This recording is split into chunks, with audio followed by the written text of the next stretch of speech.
Supreme court को क्या पता है कि इस चुनाव का नतीजा क्या होगा? ये आतंकवाद को जो ख़त्म करने की कोशिश कर रही है केंद्र सरकार, उसको उसमें मदद का काम करेगा या उसमें रुकावट बनेगा? इन सब की कोई जानकारी सुप्रीम कोर्ट के पास नहीं।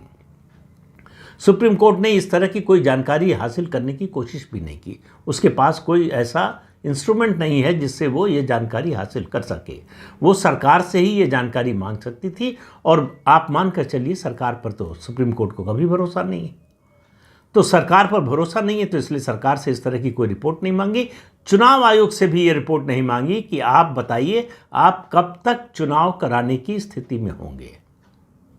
सीधा निर्देश दे दिया कि 30 सितंबर 2024 तक चुनाव करा दीजिए। 30 सितंबर 2024 से पहले पहले विधानसभा का चुनाव हो गया। दूसरा, स्टेटहुड के मामले में केंद्र सरकार से कहा आप आश्वासन दीजिए, आप कमिट कीजिए कि स्टेटहुड को जल्दी से जल्दी बहाल करेंगे। केंद्र सरकार ने इस मामले में थोड़ा कड़ा रुख अपनाया और कोई समय सीमा तय करने से इनकार कर दिया।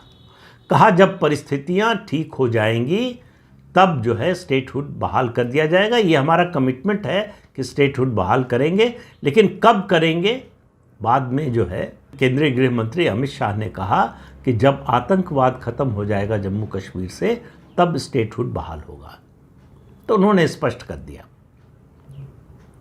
लेकिन सुप्रीम कोर्ट के इस फैसले का जो असर हुआ, जो विधानसभा चुनाव हुए, सरकार ने 5 अगस्त 2019 से और सितंबर 2024 के बीच में जितने कदम उठाए थे उन सबको पीछे धकेल दिया।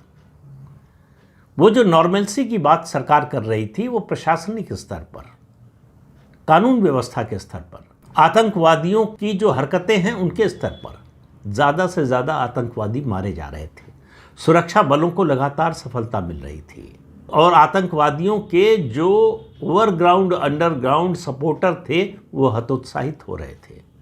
चुनाव ने ये सब बदल दिया। तो क्या माननीय न्यायाधीश महोदय लोग इसकी जिम्मेदारी लेंगे जो पहलगाम में हुआ? ये कोई गारंटी नहीं दे सकता कि जो है चुनाव न हुए होते तो इस तरह की घटना न होती, लेकिन चुनाव ने इस तरह की घटना की संभावना बढ़ा दी।